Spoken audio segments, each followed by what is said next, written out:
हाँ जी भाई, स्वागत है आपका आपकी अपनी ऐप पे 360 जॉब टारगेट ऐप पे।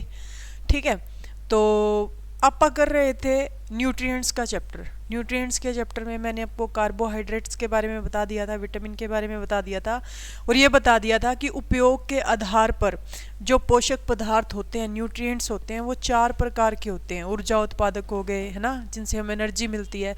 उपापचय नियंत्रक हो गए, कंट्रोलर ऑफ द बॉडी। तो मैंने एक एक करके डिस्क्राइब कर दिया था कि ये चीज़ ये होती है। ठीक है, इनसे एनर्जी मिलती है, इनसे बॉडी बैलेंसिंग होती है, कंट्रोल होती है। ये हमें क्या करते हैं, ये अनुवांशिक पदार्थ होते हैं। तो आज हम पढ़ेंगे विटामिन के बारे में। किसके बारे में भाई? विटामिन के बारे में पढ़ेंगे। देखिए, विटामिन है ना, विटामिन बैलेंस करने का ही काम करते हैं बॉडी को। ठीक है, तो विटामिन शब्द जो दिया था वो फंक नामक वैज्ञानिक ने दिया था। जैसे मैंने आपको बोला था कि प्रोटीन जो है वो बर्जीलियस नामक साइंटिस्ट ने दिया है, उसी प्रकार से विटामिन की अगर हम बात करें तो विटामिन जो दिया है ये फंक नामक साइंटिस्ट ने दिया है। किसने दिया है? फंक नामक साइंटिस्ट ने विटामिन शब्द जो है वो दिया है। अगर हम बात करें उपयोग के आधार पर विटामिन कितने प्रकार के होते हैं, तो बताओगे 2 प्रकार के। अकॉर्डिंग टू यूज, उपयोग के आधार पर विटामिन 2 प्रकार के होते हैं। विटामिन 2 प्रकार के होते हैं। उपयोग के आधार पर विटामिन 2 प्रकार के होते हैं। According to use vitamin have 2 types. ठीक है, कौन से भाई? सबसे पहला, according to use vitamin 2 types के होते हैं। सबसे जो पहला है यहाँ पे, फर्स्ट ऑफ ऑल, सबसे पहला जो है आप यहाँ पे बताएंगे कि ऐसे जो जल में घुलनशील होते हैं, जल में घुलनशील, ऐसे विटामिन जो जल में घुलनशील होते हैं, सोलेबल इन वाटर। ऐसे विटामिन जो जल में घुलनशील होते हैं, किस में घुलनशील होते हैं? जल में घुलनशील होते हैं। Soluble in water, soluble in water. और अगर मैं दूसरी यहाँ पे बात करूँ तो ऐसे विटामिन जो किस में घुलनशील होते हैं? वसा में घुलनशील होते हैं। वसा में घुलनशील होते हैं, यानी कहने का हमारा यहाँ पे मतलब है सोलेबल इन फैट, सोलेबल इन फैट, सोलेबल इन फैट। यानी कि पहला क्या आया? जल में घुलनशील, सोलेबल इन वाटर। दूसरा क्या आया? वसा में घुलनशील, यानी सोलेबल इन फैट। तो अब यहाँ पे टोटल विटामिन होते कितने हैं भाई? 6 विटामिन होते हैं। टोटल विटामिन की अगर मैं यहाँ पे बात करूँ तो टोटल विटामिन होते कितने हैं? 6 विटामिन होते हैं। कौन से भाई? A, B, C, D, E और K। ठीक है, क्या क्या बताया बहन में? A, B, C, D, E और K। अब यहाँ पे देखो B और C जो हैं, ठीक है, क्या बोला मैंने?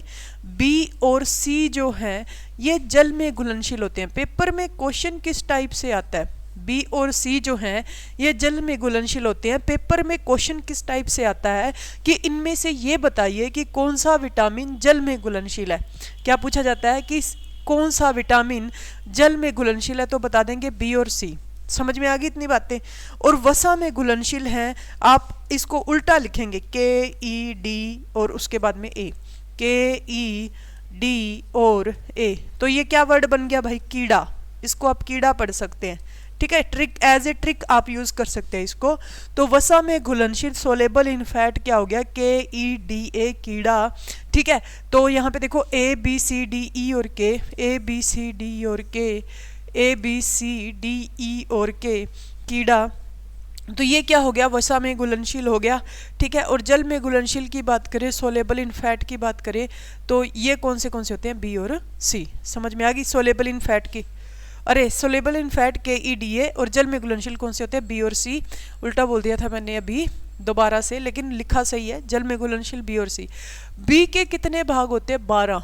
B के आगे कितने भाग होते हैं? B 12 तक होता है। तो B के जितने भी भाग होते हैं, 12 के 12 भाग जो होते हैं वो वाटर में सोलेबल होते हैं, जल में घुलनशील होते हैं। इस बात को आप अच्छे से ध्यान में रखेंगे। समझ में आ गई इतनी बातें? ठीक है, तो बेसिक स्ट्रक्चर ये था। उपयोग के आधार पर विटामिन दो प्रकार के होते हैं, जल में घुलनशील और वसा में घुलनशील। टोटल 6 होते हैं, जिनमें से बी और सी जो है वो जल में घुलनशील है। वसा में घुलनशील की बात करें तो के, ई, डी, ए और ए। समझ गए? तो चलते हैं अब आगे, लिस्ट बनाते हैं एक विटामिन की जो जो इम्पोर्टेंट है। एक साइड में लिखेंगे आप विटामिन,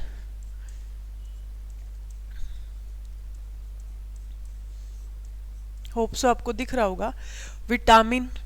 ठीक है, एक होता है विटामिन और दूसरा यहाँ पे मतलब कि विटामिन का रासायनिक नाम, यानी कि इंग्लिश में हम बात करें तो केमिकल नेम। रासायनिक नाम यानी कि केमिकल नेम, रासायनिक नाम केमिकल नेम। उसके बाद में आप बताएंगे कि इनकी कमी से, मान लो कि अगर विटामिन ए की कमी हो जाए तो रोग कौन सा हो जाता है। ठीक है, क्या बताएंगे कि इनकी कमी से होने वाला रोग कौन सा है। क्लियर है? इनकी कमी से होने वाला रोग कौन सा है। तो सबसे पहले हम यहाँ बात करेंगे विटामिन ए की। विटामिन ए की, विटामिन ए। विटामिन ए का केमिकल नाम होता है भाई, क्या होता है भाई? रेटिनोल। क्या होता है? रेटिनोल। विटामिन ए का केमिकल नेम क्या होता है? रेटिनोल। और इसकी कमी से रतौंधी रोग हो जाता है। कौन सा रोग हो जाता है? रतौंधी, जिसको आप क्या बोलते हो? Night blindness. क्या बोलते हो भाई? नाइट ब्लाइंडनेस, यानी कि रात को दिखना बंद हो जाता है। रात को दिखना बंद हो जाता है। ठीक है, ए, विटामिन ए, विटामिन ए की कमी से होने वाला रोग रेटिनोल, रतौंधी। अब यहाँ से एक्स्ट्रा क्वेश्चन कुछ और पूछ लेते हैं, जैसे कि विटामिन ए सबसे ज़्यादा मात्रा में किस में पाया जाता है। ये क्वेश्चन काफ़ी बार पूछा गया है। कभी तो वो आंसर के रूप में सेब दे देता है, कभी वो आंसर के रूप में गाजर दे देता है। ठीक है, तो इस टाइप से दे देता है। सेब और गाजर में बच्चों को काफ़ी कन्फ्यूज़न रहती है, तो मैं आपको बता दूं कि सेब और गाजर दोनों आए तो आप सेब आंसर लगा देना, सेब ऑप्शन में ना आए तो आंसर क्या आ जाएगा? गाजर। क्लियर है? ठीक है, इतनी बातें। ठीक है जी, उसके बाद में चलते हैं आप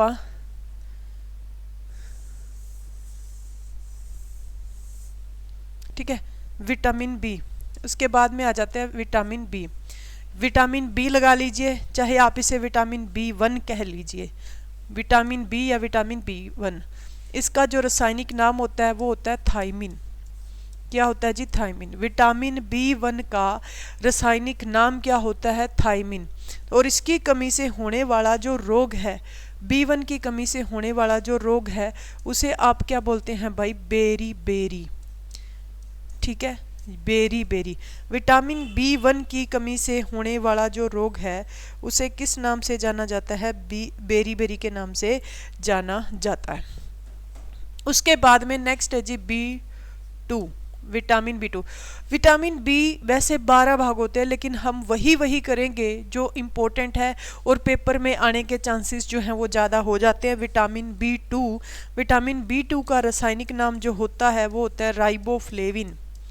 क्या होता है भाई? राइबोफ्लेविन। क्या होता है? Riboflavin. Vitamin B 2 riboflavin. Riboflavin जो है इसका केमिकल नेम होता है। मेनली इससे त्वचा का फटना, ऐसा बोला जाता है कि त्वचा जो है स्किन फट जाती है।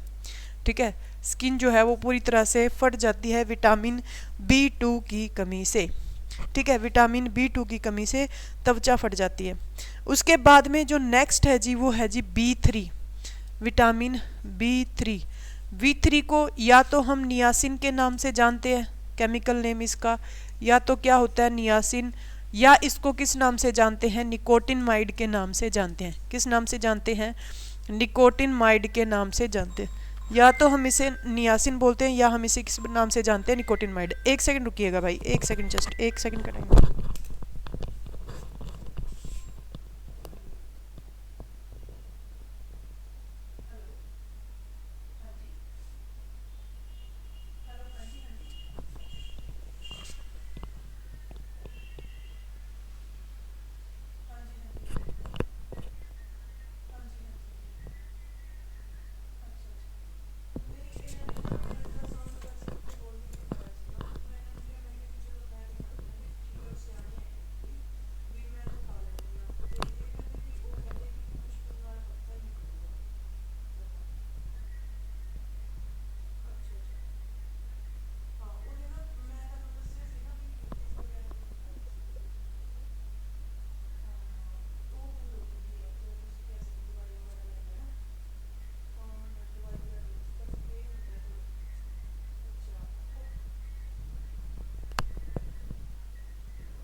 सॉरी भाई, ज़रूरी बात थी, करनी ज़रूरी थी, इस वजह से फ़ोन उठाया।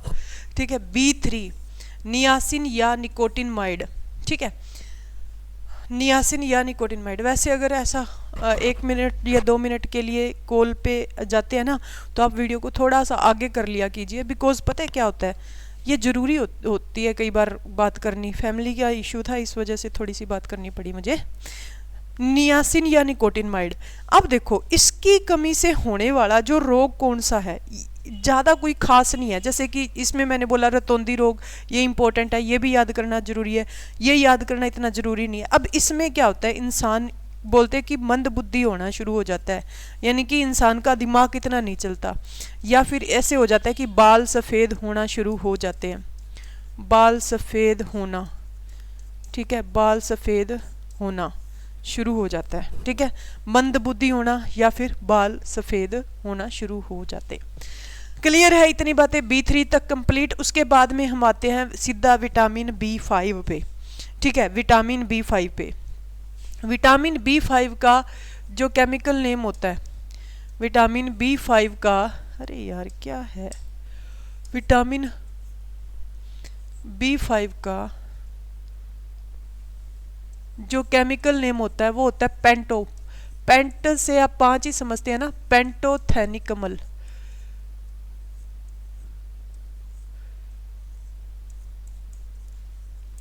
पेंटोथेनिक अम्ल। ठीक है, अब इसकी कमी से रोग हो जाता है पेलग्रा, ये याद रखना है, इसमें घाव हो जाते हैं मेनली शरीर पे। B5 पेंटोथेनिक अम्ल। ठीक है, और रोग हो जाता है इसकी कमी से कौन सा, पेलग्रा। कौन सा रोग हो जाता है भाई, पेलग्रा नामक रोग जो है वो हो जाता है। उसके बाद में vitamin B6, vitamin B6, vitamin B6 की अगर हम बात करें, इसका केमिकल नेम है पायरोडिक्सिन। B6 इसका केमिकल नेम है पायराडिक्सिन।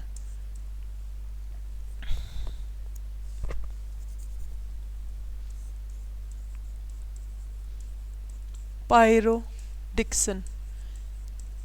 इसकी कमी से जो रोग हो जाता है वो एनीमिया होता है।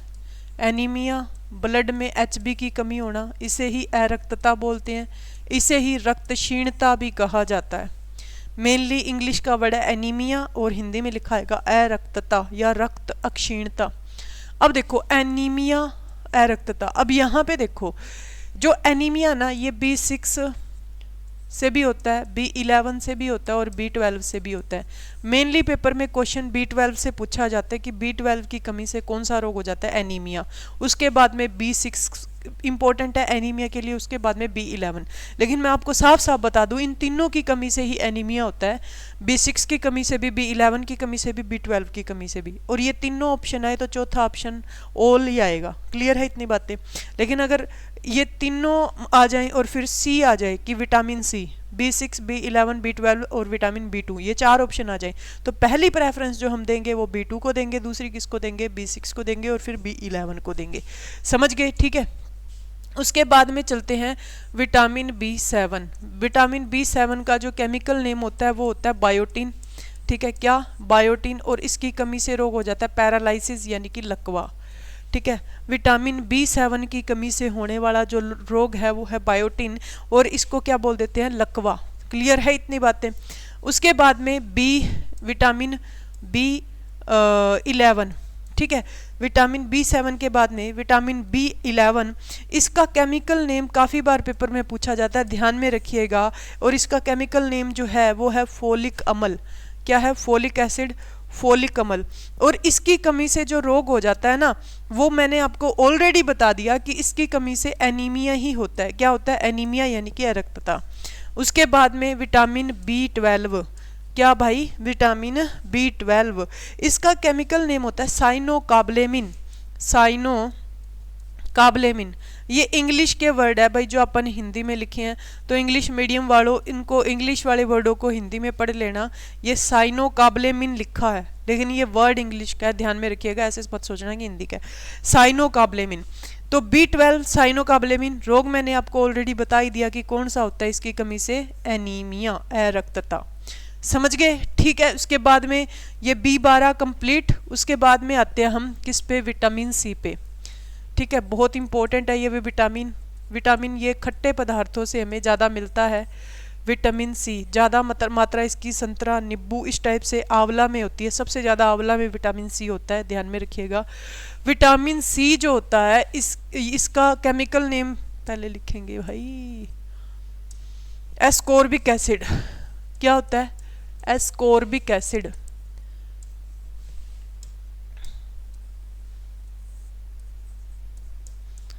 एस्कोर्बिक अम्ल। और इसकी कमी से जो रोग हो जाता है वो होता है सकरवी। कौन सा भाई? सकरवी।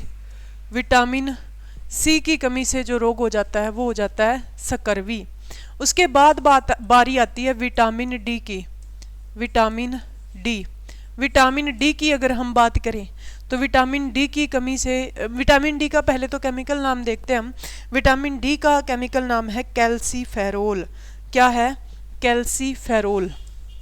कैल्सीफेरोल। और इसकी कमी से जो रोग हो जाता है उसको हम क्या बोलते हैं? रिकेटस। क्या बोलते हैं? रिकेटस। रिकेटस। क्लियर है? इतनी बातें समझ गए?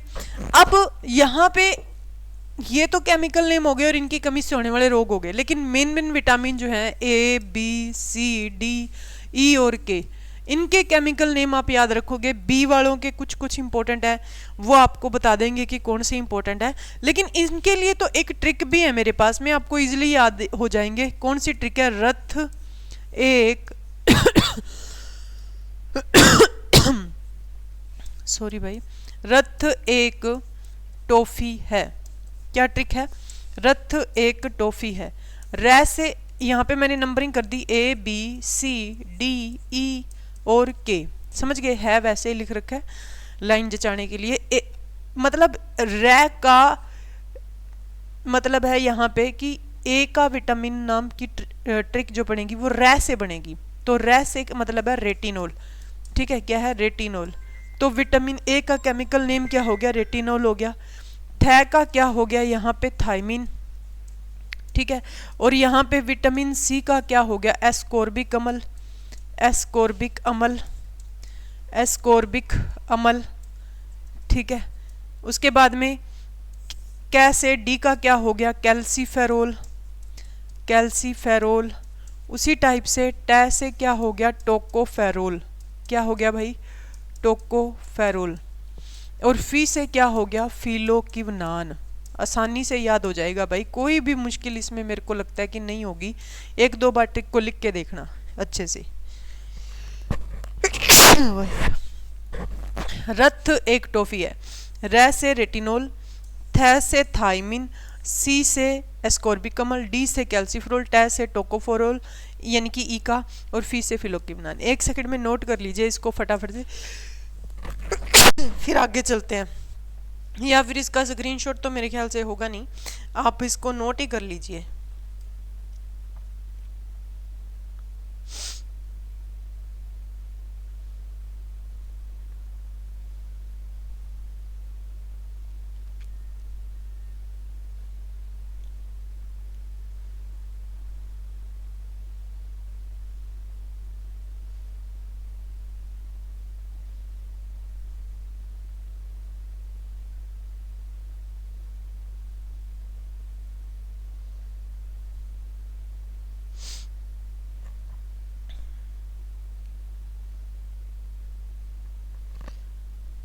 चलो फिर होप सो आपने ये कर लिया होगा नोट, नहीं तो फिर क्लास को रोक के कर लेना भाई।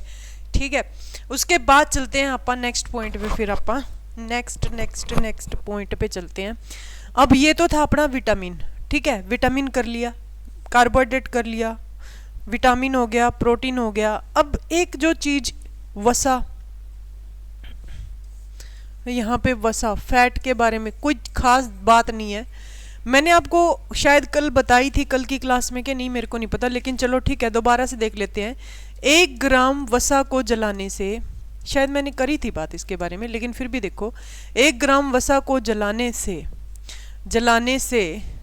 9.4 कैलोरी ऊर्जा का निर्माण होता है।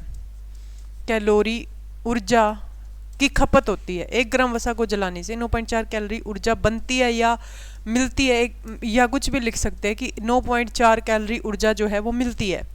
ठीक है, वहीं 1 ग्राम कार्बोहाइड्रेट को जलाने से, 1 ग्राम कार्बोहाइड्रेट को जलाने से कितनी बनती है भाई? 1 ग्राम कार्बोहाइड्रेट को जलाने से कितनी होती है? 1 ग्राम कार्बोहाइड्रेट को जलाने से होती है 4.2 कैलोरी।